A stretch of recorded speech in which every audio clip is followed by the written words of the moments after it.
Hi, I am Dr. Ganesh Kumar from ICMR School of Public Health, National Institute of Epidemiology. Today, we are going to have a lecture on selection of study population. See, a good choice of study subjects serves the vital purpose of ensuring that the findings in the study accurately represents the population of interest. So, that is an important part, how the selection of a study population gathers the right information about the health research over the population of interest. See, when we are going to select a study population or a selection of subjects from the population of interest, there are three important things which we have to remember particularly. Number one is that we have to select the study subjects at an acceptable cost in terms of time and money. Second, we need to have an adequate size of the study population so that it controls the random error. The adequate size is most important. Number three, your study population, the study subject should be representative enough to the population of interest so that your findings can be generalizable to the population of interest. That is how in this video lecture, we will be seeing how to select a study population with a good representativeness, and we will be also discussing about what are all the issues and what are all the solutions of selecting a study population and what are the recruitment strategies in a clinical research. Whereas, how to achieve a adequate sample size and the process of sampling in a research will be dealt in the separate lecture. So, this lecture will not be covering about what is the adequate size and as well as what are the techniques or sampling techniques in selectioning the study population. Okay, in a health research, in a clinical research or a public health research, when you are going to select a study population, these are all the terminologies which we need to understand, which ideally happens over the process of doing a research. For example, in a layman term, a population is a larger area, for example, population of India or the population of Tamil Nadu, a larger geographical area. Okay. From that population, by setting up or for defining certain clinical and demographic characteristics, what you are trying to derive is called a target population. So, your target population determined by certain clinical and demographic characteristics. By applying certain geographical and as well as temporal characteristics over the temporal target population, what you are trying to derive is called accessible population. So, from this accessible population, by means of a certain subset of this accessible population, what we are trying to derive is called study sample. So, this is how a process of deriving a study sample from the population. So, from these steps you can able to understand that two important terminologies. One is called target population, which is defined by clinical and demographic characteristics. Second is the accessible population, which is defined by geographical and temporal characteristics of the subset of the target population. And from the subset of the accessible population, what we derive is a study sample. I will give an example for this. For example, our target population, which based on the research question. If the research question is like I want to study doing a study about what is a low dose of metformin to reduce the dysmenorrhea among PCOS females in reproductive age group. So, in that here when you specifically see that the clinical and demographic characteristics are those PCOS females in the reproductive age group, and they are suffering from polycystic ovarian disease, and they should be having a clinical feature of dysmenorrhea. And the geographical and temporal characteristics are defined by the accessibility of the population. This is a subset of the target population. For example, when I am going to conduct in a city and those patients who are attending my OPD are my accessible population and I am recruiting them for this study. So, this defines the geographical, and temporal is that from January 1 to December 31st of a year, specified year. So, all the patients who are attending my OPDs with this clinical and demographic characteristics in this period will be recruited for my study. and from the estimated sample size, I will be recruiting those subset of a accessible population called study samples. Okay. So, let us see how the journey of choosing the study subjects that represent the population happens. So, I am just throwing a kind of an algorithm here which will explains you certain two important terminologies called external validity and internal validity. For example, that by means of a phenomena of interest, that means by your research question, you are setting up certain clinical and demographic characteristics, what you derive is a target population, and from that you have an intended sample, and that intended sample you are measuring certain intended variables, and what you derive is the actual subjects, that are study subjects, and where you do your actual measurements. So, same how you do is that you do your research, you choose a research question of the phenomena of the interest, and you have a study plan of conducting the study and measuring it with an actual measurements, and that is your actual study here. So, how it happens in reverse? Say, from the findings of your study, from those actual subjects, what you infer is called a truth in the study, and this truth in the study is what you are trying to infer over the truth in the universe. So, this goes in reverse. So, you are trying to generalize your study findings over the population of interest, and that is where I have depicted as truth in the study and truth in the universe. So, here you can clearly note that there are certain errors which may happen when you are deriving the subjects from the target population to the actual subjects, and previously I explained that these kind of random errors can be handled by an adequate size of the sample population. Okay. Now, you can clearly see here that where this external validity and internal validity lies. So, the internal validity is a kind of a degree that how far the dependent variables influenced by the independent variables, and this is very much consistent within the study subjects. If it is very much consistent, and that has a good internal validity, and same when these these findings or we are going to generalize to the population, the generalizability is called that external validity. So, where the findings of the study are applied over the population of interest. Okay. So, internal validity is very essential. So, that is the most important part when we are trying to generalize the results. Okay. Fine. So, now you could able to understand that there is some kind of a trade off between internal validity and generalizations. Okay. So, what happens when we are going to select representative samples from the study population? When we are choosing representative samples from the population, then they are subject to more biases and confounding than the samples that are internally valid. Then what happens when we are those studies with good internal validity? So, it make any generalizations to other populations, but there is a hinge in that. What it is? The internal valid results are not necessarily be generalized to a target population. So, that is how I am trying to explain here that there is always a trade off between internal validity and generalizations. So, generalizability hardly a categorical answer of yes or no, it is very rare.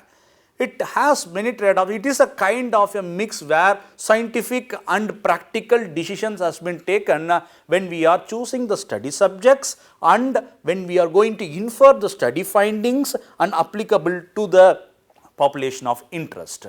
So, it depends upon the design, it depends upon the method, and also it depends upon the specific research question and where the we are applying to derive the findings. Okay. So, in general, generalizing the study findings can be very valid and can be easily happen in clinical studies and clinical trials and analytical studies.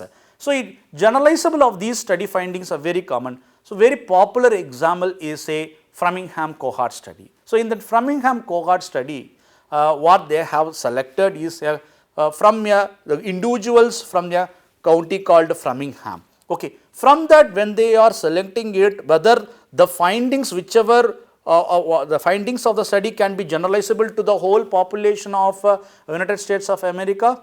No. it depends upon the study findings. What they have identified in Framingham is that the association between those cardiovascular risk factors, or the association, the strength of association of hypertension as a cardiovascular risk factor is consistent not only to the population but also to other kind of genetically different ethical group called Americans, Afro-Americans and all those things.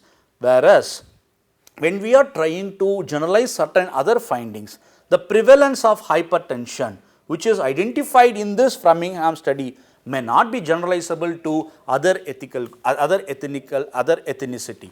So that is how descriptive studies always have an issue, that because the study results cannot be generalizable as such. It is specific to the population which it has been studied. And because descriptive studies mainly study the distribution of the characteristics of the population, which may not be generalizable as like that when we are doing in analytical studies or clinical trials. So now you can understand that generalizing the study findings is based on even the study design and the type of method, and how the findings depends upon the findings, whether it is an analytical study findings or it is a descriptive study findings, it is very important. Fine. So let us see that then other important part of selecting the study population with health research is called selection criteria. So what is that selection criteria? So this flow chart which you have understood already, which we have discussed already, is about that how we derive a target population by a set of clinical and demographic characteristics, and how we derive the accessible population which is a subset of the target population by means of geographical and temporal characteristics. So the terminology called inclusion criteria and exclusion criteria is based on this. How? Say inclusion criteria is the main characteristics of a target population that pertain to the research question. So the main characteristics means here the clinical characteristics, demographic characteristics, and often the selection criteria in terms of geographical and temporal characteristics are defined in the inclusion criteria. Who has to be included in my study? So it depends upon these characteristics. Now what is that external exclusion criteria? So in exclusion criteria, we are deciding in our study that who are those subjects which we are not going to include because they might interfere in the success of the follow-up efforts, or they might interfere with the quality of the data, and they may interfere with the acceptability of the study, or even they will be interfering with the ethical concerns. So those study subjects or those group of people with those characteristics we do not want to include in our study is defined as that exclusion criteria. So the step as such is that first we need to define a specific inclusion criteria. Based on the specific inclusion criteria, what you derive is a accessible population.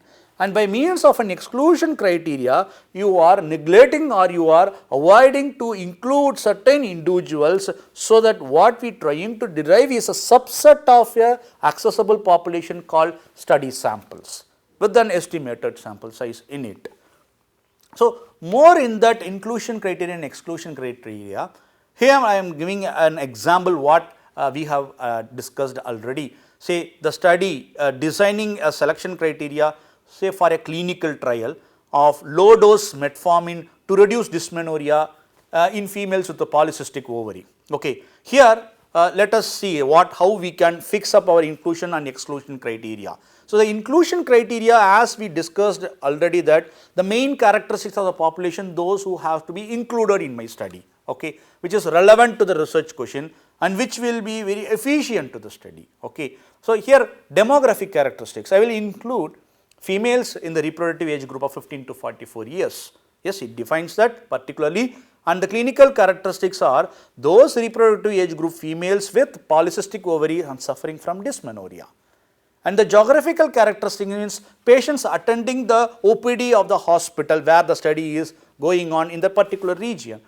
And temporal characteristics is that between the period January 1 to December 31 of the specific year. So, temporal is the time. With this set of inclusion criteria, now in this study, what are the exclusion criteria I am fixing up? A subset of the population which should not be included, which cannot be included in my study. Say, when I am concerning with those subjects who will interfere with the loss to follow up or chances of moving out from the study area, may have a higher chance of getting dropouts, loss to follow up, or somehow by means of marriage, those who are potential, okay, in this particular study period, the loss to follow up. Number 2, interfering with the quality of the data. How, for example, here in this example, patient who are already in metformin therapy for some other cause, maybe due to diabetes. So, they may not be included in my study, okay. And what is in terms of being on high risk of possible adverse effects with this kind of a design feature, I will exclude those individuals who are hypersensitive to metformin therapy. And contraindication for metformin is called renal dysfunction. So, those individuals with renal dysfunction will also be excluded from this metformin therapy. So, that is how this gives you an idea about in terms of selection criteria, how to fix our inclusion criteria and how to fix our exclusion criteria in the selection of study subjects as a selection criteria. Okay. With this understanding, what will be your source of the population, clinical versus a community population? Say like clinical population where we will include those studies where we have a research question involving the patients. With the previous example, those are all the PCOS reproductive age group females with the PCOS with the dysmenorrhea. If it is so, then obviously the source of population, study population obviously will be from hospitals or from the clinic based patients. So, it is preferred that best when we need to have a good internal validity and as well as so that to be generalized these findings to the population of interest, it is preferred with good quality of data. The source of clinical population is from the primary healthcare clinics. For example, when we are studying a true population based samples which are huge geographical area, community based populations, and which will be a very good source for healthy subjects when we are trying to study over a healthy subjects, over healthy individuals. For example, vaccine efficacy studies, obviously it has to be from the community based studies. Okay. So, in this terms, what is a problem here in terms of true population based studies is that it is very difficult.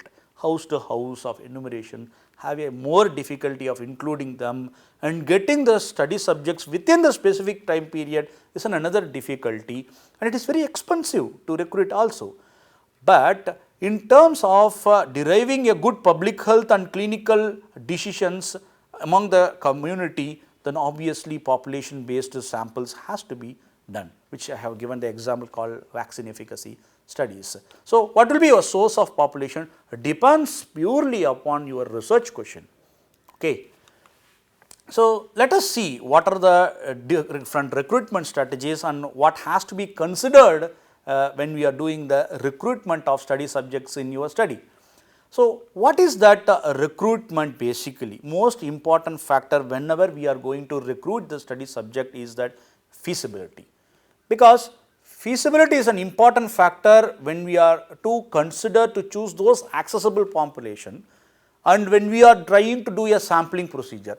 Feasibility decides both that what is our sampling procedure and how we are going to choose this accessible population from the target population, or how we are going to choose this subset of samples from this accessible population, then feasibility is an important factor. Okay.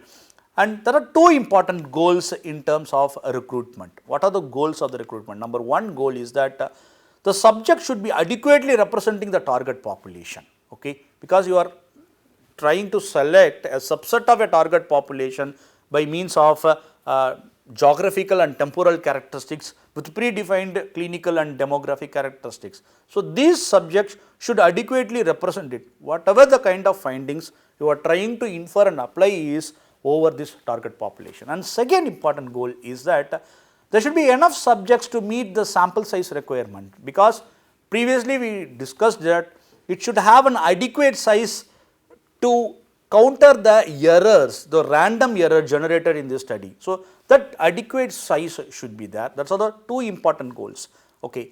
Let us see that one by one how to achieve a representative sample. Achieving a representative sample, it happens at the beginning of the design phase and ends at the implementation phase. How it happens in the design phase? In the design phase itself, we will decide what is choosing the population, accessible population from the target population, and choosing those sampling methods wisely though from the target population can happen at the designing phase itself.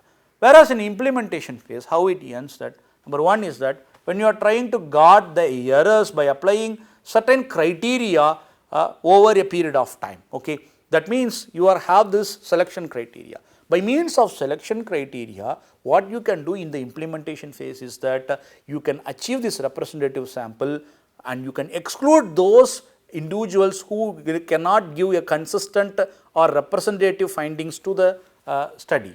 And second is that you need to monitor this entire study, monitor how the study subjects are adhere to this entire period. There should not be any loss to follow up, and if there is a loss to follow up, how it has to be guarded, and that is what we are trying to discuss in the next slide.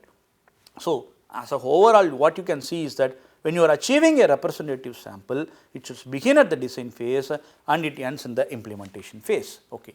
So, as I told, that something called non-responses in the study, that is called loss to follow up or non-responsive rate. This non-responses in the study is basically happen more in observational studies and very least in clinical trials. And in this, it influences the validity of your findings, which represents the study population. Okay. And most important thing third is that it compromise your generalizability. So, two things are affected, very important. Number one is that internal validity will be affected when there is a non-responsive rate, there is a loss to follow up which reduces your sample size requirement, and second is that the representativeness and generalizability will also be affected. So, these are the two important things because of this non-response rate. But how we can able to tackle these non-responses in a study? When say at the initial instance where you could be able to get the adequate size and the person is not responding or not available, then repeated contact attempts may give you an access to recruit them again into your study. And second is that design that avoids discomfort to the participants by after they got recruited, in between if they have a loss to follow up, how to tackle this, that you can place some kind of incentive mechanism. You can take away certain discomforts like that should not be too sensitive an instrument should be, which should not be invasive.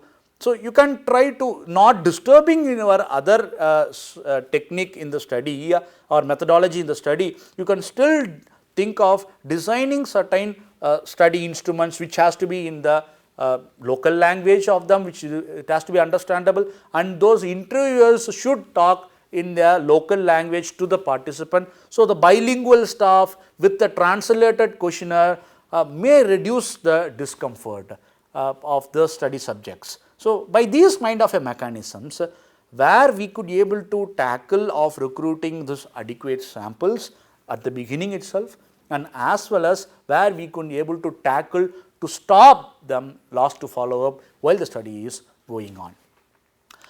And finally, I am trying to give a summary of how this selection of study population in a stepwise manner can happen.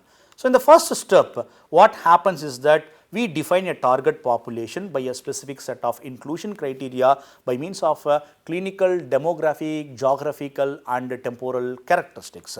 And second is that this accessible population is again by a specific set of inclusion criteria as said by geographical and temporal characteristics. And third step is that what we are deriving is a subset of this accessible population which we are excluding by setting up some kind of an exclusion criteria. because we are eliminating the subjects which are unethical and also inappropriate to study. And fourth step is that we are doing a sampling procedure here. So, by defining this a sampling technique and by an estimated sample size which is large enough to control the random error will be done in the fourth step. And finally, in the fifth step is a recruitment strategy, where we are trying to recruit those adequate subjects and as well as those subjects by those recruitment strategies to reduce the non-response rate and as well as loss to follow up. So, that is how this is how where the important considerations has to be think of about selecting the study population for your health research. Thank you.